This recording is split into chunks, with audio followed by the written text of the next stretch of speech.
Mirë mbrëma, e rëndësishme të jetë nat dhe të kesh fikur dritën.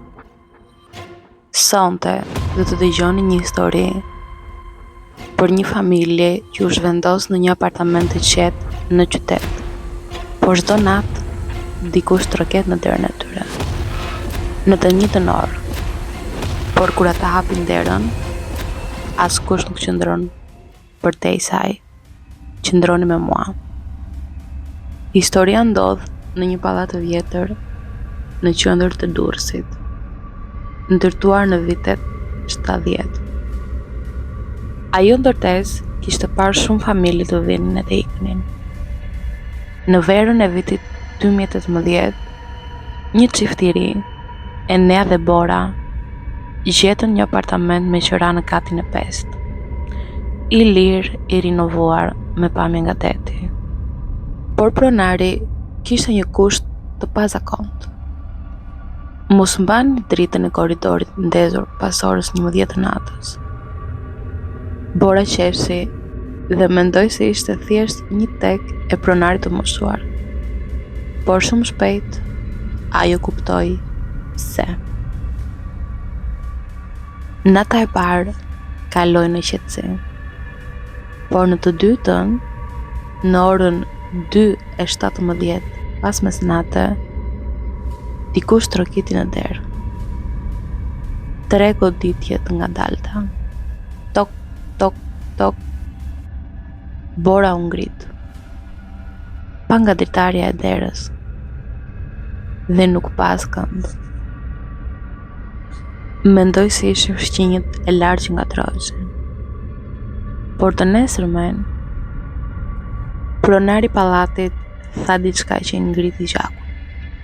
Në atë orë, jo, askush nuk jeton në apartamentin përballë juaj. Ka qenë bosh prej 10 vitesh.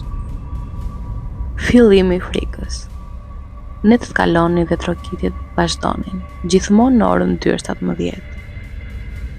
Dera nuk hapej kurrë, por ndonjëherë Bora dëgjonte një zë fëmie që po shpëriste.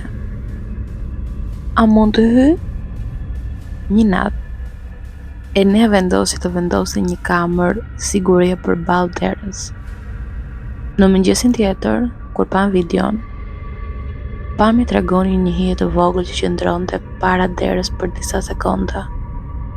Dhe pastaj zhdukej. Por më e frikshme ishte që ora e derës nuk tregonte 2:17. Ajo kishte ndaluar në 2:18. Dhe kur përpiqeshin ta rregullonin, gjithmonë mbetej aty. E friksuar, Bora kërkoi të dinte më shumë për pallatin. Një fëmijë e moshuar, zonja Marika, i tregoi diçka që nuk e kishte thënë kurrë më parë. Në atë korridor, para 30 vitesh, një djalë i vogël, 6 vjeçar, ra nga shkallët, ndërsa kërkonte nënën e tij. Ishte mesnatë, që atëherë çdo familje që ka jetuar në të kat është larguar brenda pak javësh.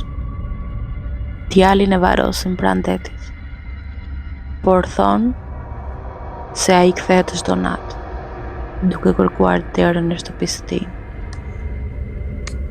Pas atyre fjalëve, Bora filloi të dëgjonte trokitje jo vetëm në derë, por edhe në dritare, edhe pse ishin në katin e 5. Një natë, kur Enea ishte në punë, Bora dëgjoi përsëri trokitje. Këtëherë më të shpejta. Ajo i afroi derës me kamën në dorë. Trokitjet ndalen. Ajo e hap me kujdes. Dhe në dysheme gjen një top të vogël lodër. I bardhë, i vjetër, me shkronjën M të shkruar me laps. Bora e merr, e vendos mbi tavolinë.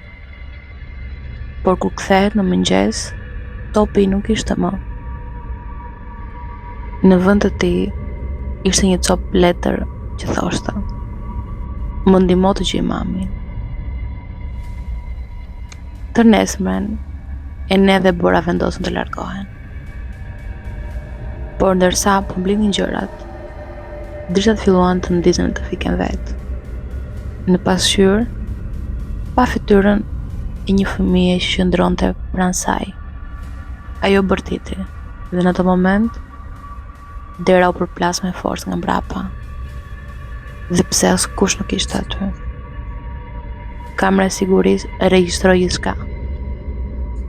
Në video shihet një siluetë e vogël fëmije që afrohet tek dera dhe shtrihet si për të hyrë. Edhe pastaj zhduket në ajër. Ora e murit ndalon sërish në 2:17. Apartamenti sot është bosh. Askush nuk ka qëndruar më shumë se 3 ditë aty. Pronari refuzon ta jap me qira dhe thot se çdo herë që hap derën, ndjen një ftohtësi të çuditshme. Në murin pranë derës, mbas një pastrimi, ai gjeti diçka të gdhëndur me thik. Një emër i vogël, i thjesht. Miri. Ishte emri i djalit që kishte vdekur atje 30 vite më parë.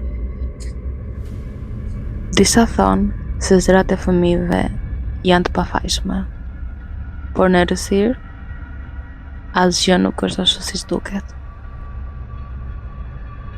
Ishte kjo historia e fëmijës që trokit çdo natë. Nëse ndonjëherë dëgjoni një trokitje të butë në derë pas mesnate, ndoshta nuk është vetëm era.